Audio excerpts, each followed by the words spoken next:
everybody, and Xur is here once again to disappoint us all.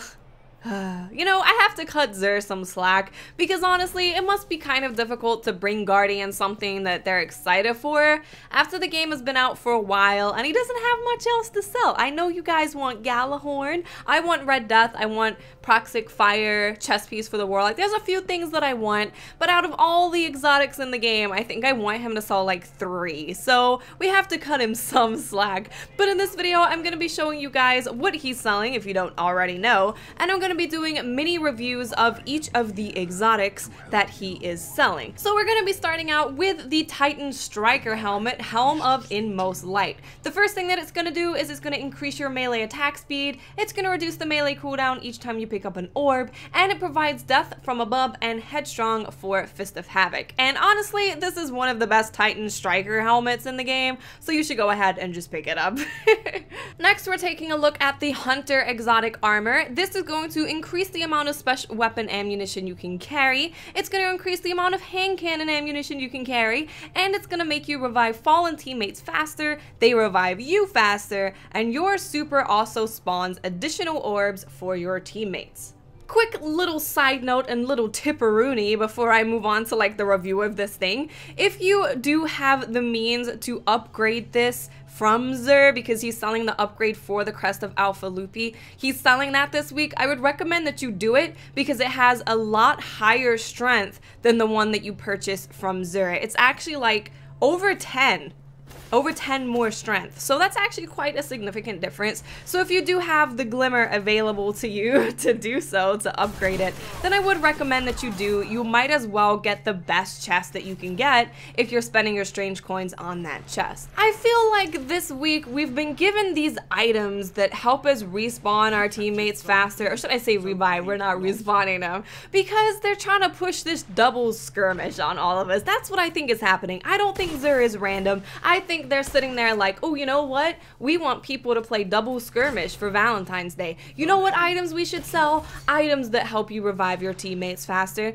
Seriously, that's what I think is happening. That's what I think happened. This chest piece is gonna be really good for skirmish because you can revive people faster. It's also gonna be good for when you're raiding and stuff if you're not doing hard mode. It's just generally good for PvE, especially with the fact that you can carry more special ammunition. So if you're not using Icebreaker, which is being sold again, if you're not using Icebreaker and using like Black Hammer or Praetor's Revenge or whatever you're using, you will be able to carry more ammunition for that weapon, which is really good. I always like to have a perk that allows me to hold more special ammunition when I'm using Black Hammer, so that's cool. Also, you're able to hold more ammunition for hand cannons, which is really good if you're using the Word of Crota in PvE, because I found very frequently that I was completely out of primary ammunition for that hand cannon.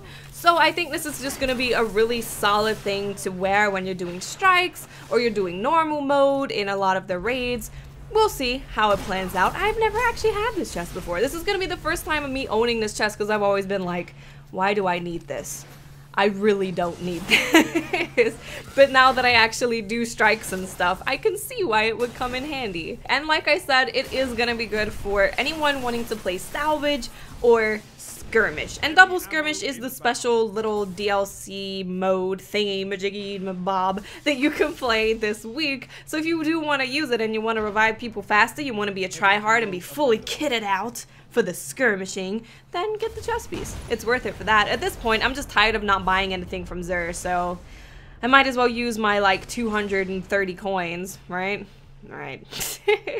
And last up on the exotic armor train is Light Beyond Nemesis, which is the exotic helmet for warlocks. It's going to increase your melee attack speed, you're going to replenish health whenever you pick up an orb of light, and you revive fallen teammates faster, and they revive you faster, and your super also spawns additional orbs for your teammates. I'm saying it like that because I've already said this before, and it's a super long sentence for an upgrade node. Funny story, I actually used to hate warlocks that wore this helmet, because whenever I came across those warlocks with this helmet, they just seemed to be douchebags. They would be the ones just running around with fusion rifles or just running around with shotguns, just like, oh my god, please. So I had a negative association with this helmet for a long time. But now that hard mode Crota does not have a chalice, so you can't regen your health, this helmet is actually pretty good for warlocks. Not only can you wear it whether you are a Voidwalker or a Sunsinger,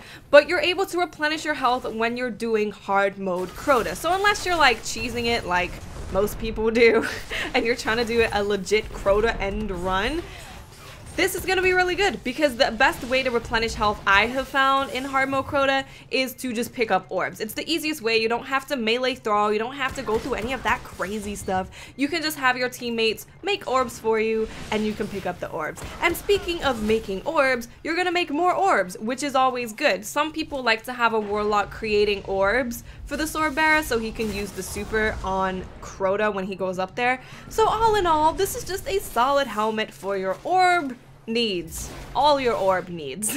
And lastly, Xur is selling Icebreaker again after not selling it for super long and everyone really wanting Icebreaker. He has sold it twice in quite a short period of time. So I did do a complete video about Icebreaker. I went into detail about it, so I'll leave a link in the description and an annotation on screen so you can go and click that and hear all about Icebreaker. For this video, all I'm gonna say is if you do not have Icebreaker, Icebreaker is a necessity and you definitely need to buy it. It's just one of the must-haves in this game, kind of like Galahorn. Galahorn and Icebreaker are like the most important guns in this game, I think, in my opinion. Like a lot of the time when you go to do Crota or something, it'll be like, you know, I'm a level 32 with Galahorn. It's like a thing now. It's like it's a whole thing. It's like a looking for group thing. Level 32, Galahorn, fully maxed, 331 attack. And it's like, oh yeah, you're the best person to ever have in the world. Come here. Icebreaker's pretty similar to that. It's